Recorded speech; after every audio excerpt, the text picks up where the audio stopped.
Hi అండి, welcome back to our YouTube channel Abhi Aadya talks. ఈరోజు simple and easy వేలో egg fried rice ఎలా చేసుకోవాలో చూపిస్తున్నానండి.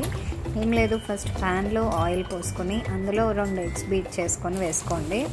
ఎగ్స్ కొంచెం ఫ్రై అవ్వాలండి. ఫస్ట్ ఎగ్ వేస్తారు ఎందుకంటే స్మెల్ రాకుండా. ఎగ్ ఫ్రై అయ్యాక మిగతా వెజిటేబుల్స్ మన ఇష్టం. నేనైతే క్యారెట్, క్యాబేజ్, పచ్చిమిర్చి వేసాను, కొంచెం బీన్స్ కూడా వేసాను. మా ఇంట్లో అవే ఉన్నాయి కాబట్టి. సో మీరు ఏ క్యాప్సికమ్ కూడా వేసుకోవచ్చు, ఎక్స్ట్రా మీ ఇష్టము. వేసుకొని కొంచెం అవి ఫ్రై అయ్యాక, కొంచెం మరీ డీప్గా ఫ్రై అయితే కూడా బాగుండదు. మన మిగిలిపోయిన రైస్ కానీ, అప్పుడే కుక్ చేసుకున్న రైస్ కానీ ఉంటే రైస్ వేసుకొని మనకు నచ్చిన సాస్లో నేనైతే చిల్లీ సాస్, సోయా సాస్, లైట్గా వెనిగర్, టొమాటో సాస్ వేస్తానండి. వేసి బాగా మిక్స్ చేసుకోవడమే.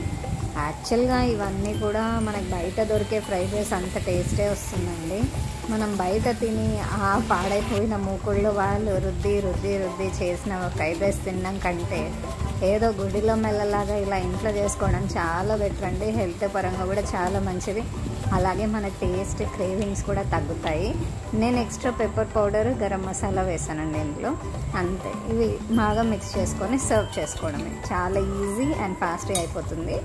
మీరు కనుక ఫస్ట్ టైం నా ఛానల్ని చూస్తుంటే ప్లీజ్ లైక్ చేసి సబ్స్క్రైబ్ చేయండి. ఈజీ రెసిపీస్, ఫాస్ట్గా అయిపోయే రెసిపీస్ మాత్రమే పెడతాను నేను, ఎందుకంటే నాకే బద్ధకము గంటలు వంట చేయడం అంటే. సో మీరు ఫాస్ట్గా, ఈజీగా, కొంచెం హెల్తీగా అయిపోయే రెసిపీస్ కావాలనుకుంటే నా ఛానల్ని సబ్స్క్రైబ్ చేసుకోండి. యాజ్ ఇట్ ఈస్ బయట ఉన్నట్టే ఉంటుంది ఆల్మోస్ట్ అనమాట.